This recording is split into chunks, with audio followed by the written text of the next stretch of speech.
Sivaya Nama Thiruchitrambalam. Welcome back to our discussion on the 9th Tirumurai, 6th Tirupadigam and the 6th verse. The verse goes this way, Thiruchitrambalam. வேந்தன் valaiththathu மேருவில் ஆரவு நான் வெங்கணை செங்கண்மால் போந்த மாதிலாணி முப்புறம் பொடியாட வேத புரவித்தேர் சாந்தை முதல் iron சாரதி கதியருள் என்னும் இத்தையலை anthem திரு ஆவடுதுறை யான் செய்கை யார் அறிகேற்பரே. Thiruchitrambalam. This verse comes in as one Purana which we all are aware of, which is basically to destroy the 3/4, the flying fortress that we have, which is taken as the silver, gold as well as the iron fortress. These three were destroyed, and that is taken as one of the most heroic deeds of Lord Shiva. And that particular form that Lord Shiva took is also considered to be one of the most important form out of the 25 Maheswara forms. Now, this particular deed that he did, which is to burn down the 3 fortress, a flying fortress, what were the actions that Lord Shiva took is being represented in this particular verse. If you look at it, they are saying that Lord Shiva, he needed a bow and an arrow to destroy this particular fortress. So what he did was, he took the entire mountain, the Meru mountain, and he was able to make it more flexible in such a way that he was able to bend it and make it as a bow. Now when he has a bow, obviously he needs to have the string.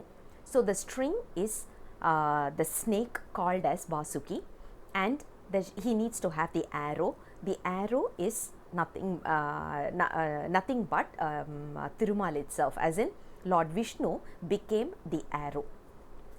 After this, he was able to he needs a vehicle to transport from one place or to commute from one place to another, right?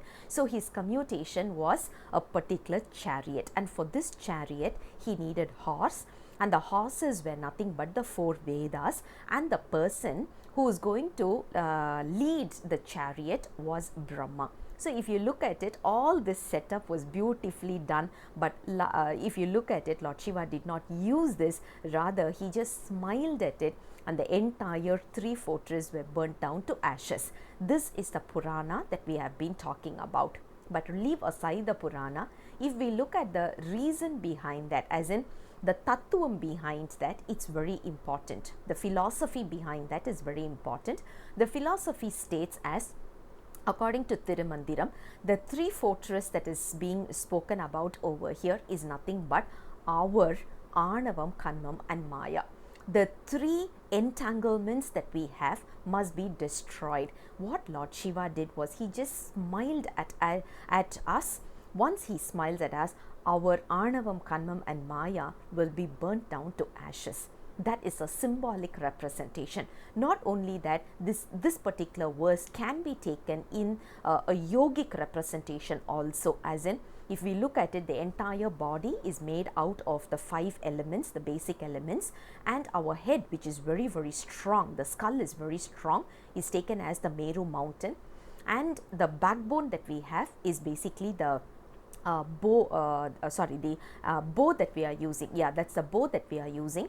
And the 3 nadis that we have, right, the Sulumna nadi, the Idakala and the Pinkala nadi, those are the 3 nadis which must synchronize very well so that we can move up to the next level in our yogic practices. So this particular verse, even though it represents as if it's a Purana, we can see this as a yogic approach, or we can see this as a philosophy as well. Whatever it is, we need to understand the lesson from each and every verse for us in order to move to the next level. That's what verse number 6 is all about. I'll come back again with the next verse very soon. Until then, Sivaya Nama Thiruchitrambalam.